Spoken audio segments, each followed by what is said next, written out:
Hi everybody, welcome to my channel, or welcome back. I'm using RachandBella's beautiful papers here, and I'm doing a project for them, some sort of file folder window pocket thing. And you can see here that I've printed on both sides, just so then the inside isn't just completely white and has a little bit of something going on. And if you want to save your ink, just do it on draft setting, so you just get a little bit of something, but it doesn't have to be super bright. So I dislike measuring. So if I can just do simple folds for you guys and also for myself, then I will do it. So I'm doing this the size that is, I'm just taking a normal A4 or letter size if you're in America, and just halving that, and then you've got two. You'll be able to make two pockets out of this. So now what I'm going to do, I'm going to just fold it almost in half and have a look and see which side you want to be showing. Just have a look at what you think is favorite. Don't worry too much about the picture there. I am going to cut it out because we are cutting out a window, but don't worry about that little bird. We'll save him. But just have a think of what you want to see at the front. So I'm folding it with a little bit of a space or a lip or a strip, or however you want to call it. It doesn't really matter too much the size, but to give you an idea, it's about half an inch, just over 1 centimeter, or about 1.5 centimeters. And that's just going to be our tab for our file folder. Doesn't have to be anything exact at all, whatever size you're happy with.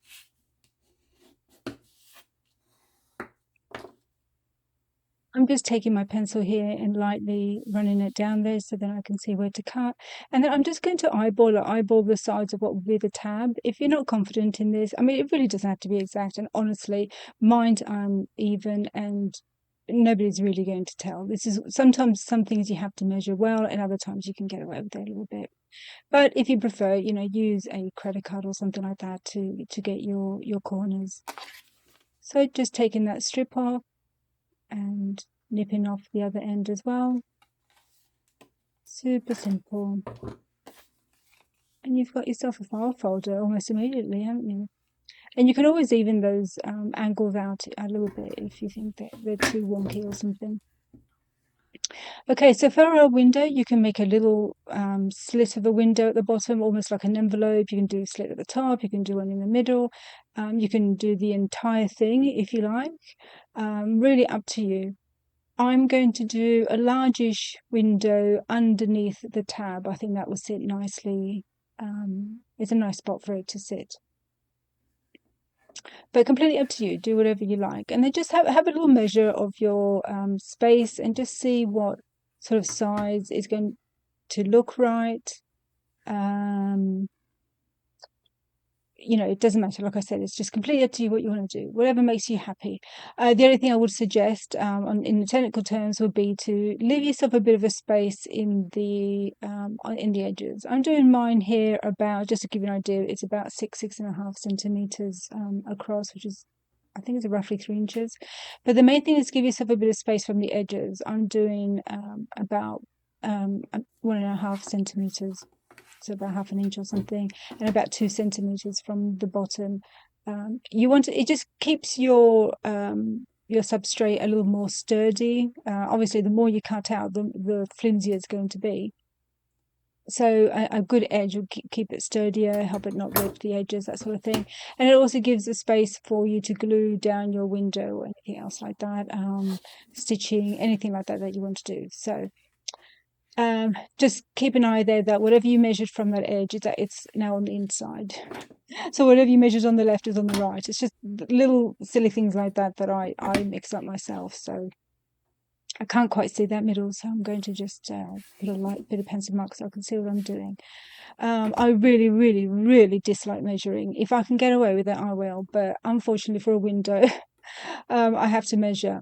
I do have a bit of a hack for when you're doing, say, a batch of something. Then you can just cut yourself out a square or rectangle and then just use that as like a template.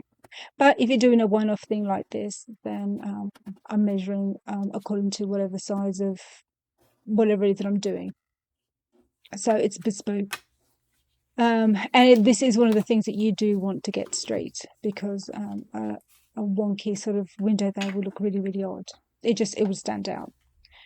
Whenever you cut or measure something against another edge, like an edge here of this file folder, then you can tell that it's they're not parallel lines. So yeah. So before you do anything, if you want to ink up, then this is the time to ink up before you do anything else. And I'll go ahead and ink up that window cutout and then the rest of the folder. I'm using vintage photo there because I'm using a very light pink paper here. This is from the vintage pink kit from RachandBella. Such pretty papers. So I just noticed that because I printed so lightly on the inside, the tab on the back was too white, and just I wasn't keen on that. So I could have just inked it up and just given a vintage look, but I thought I'd just cut out a bit of the scrap that I had left over and glue that on. So I've got a bit of vellum here. You can just use clear plastic from some packaging if you prefer, and that would just give more of a specimen type of window, a clearer window. But I just love vellum so much, and I've got lots of scraps around. So,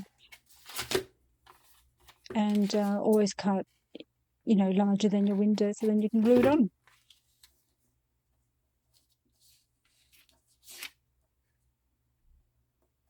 Just using ordinary glue stick. I just find them very handy. The Scotch brand here in the UK. I'm really pleased with that one. And spread outwards so you don't get it sort of saggy in the middle. And because this is going inside, any of you know who've done envelopes and things, you don't want your paper catching. So if the glue has missed, you can go underneath, try and get underneath the glue, or just get a bit of nice clear tape and tape it under.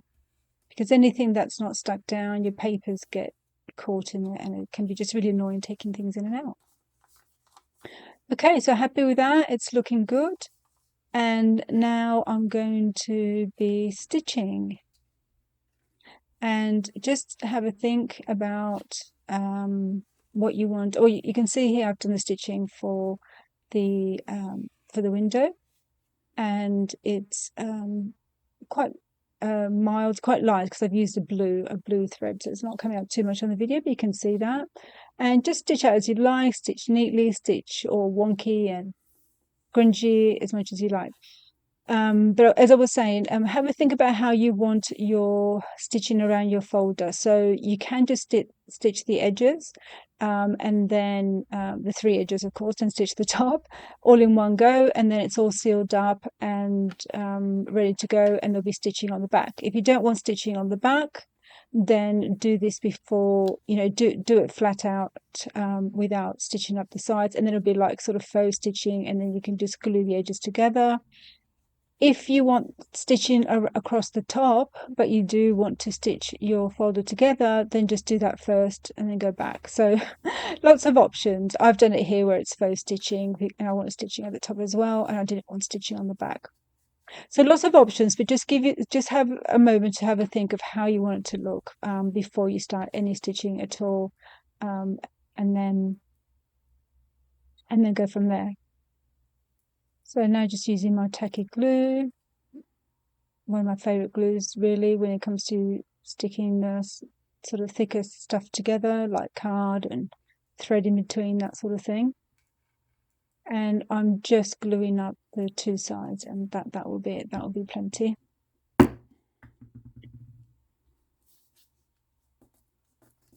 Squeezing the glue outwards because you don't want the inside to get too much glue.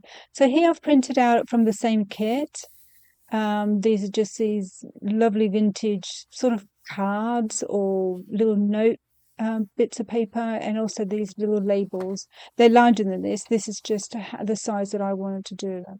Again, I've printed on the back. This time I've done it draft vivid setting rather than just draft, so it comes out a little bit more. The other one was a bit too light, but it was fine for inside envelope.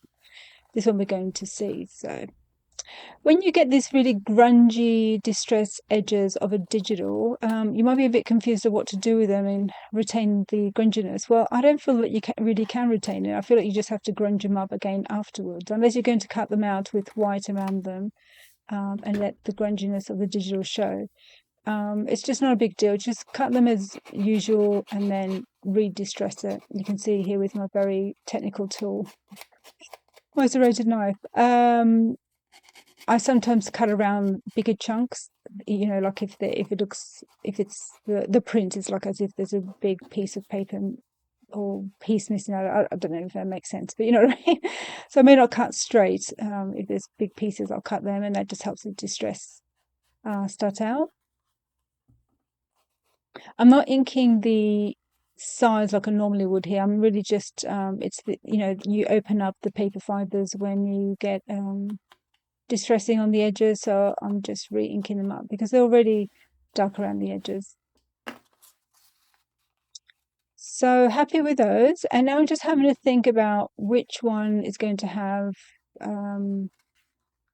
what picture on there, what pictures am I going to use, what picture do I want to show through the window. That bird is really lovely, and contrast images are really nice because they stand out through the vellum, but I'm finding he's a little bit dull for my main photo. So I've taken some ephemera from a previous kit from RachandBella. It's from the summer kit, and I remember there was a butterfly on there, and this one's perfect. It's got a nice lighter blue and yellow colors, and it just goes with this as well, I think. Super pretty. And rounding off the edges I felt was nice. Again, inking up. And I'm just going to go ahead and just stick it on. Just stick it on. And I have a rough idea where to put it, where it's going to show up on through the window. So I'm still using that little bird, but he'll be in one of the back ones. And then I felt like I wanted some nice ladies as well. And I like the idea that I could swap these around, different times that I'm using this and see something different each time. This is some scrap from a previous project, and I'm taking some circles out of here because I thought, what would be nice, as it's a file folder, is to have some tabs, some really, really super simple tabs. You can see they're just circles, double paper, almost like card thickness, and I'm just stapling them on. But I thought they would be nice to sort of be able to pull out of the file folder. I'm just using a word, fearless, because that's what I'm trying to cultivate for various reasons, and I liked it up there on the tab. And just that little tag I ended up using, that little butterfly on the edge there.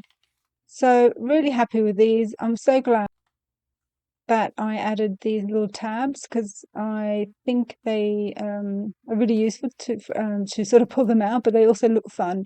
I always like the extra things sticking out here and there.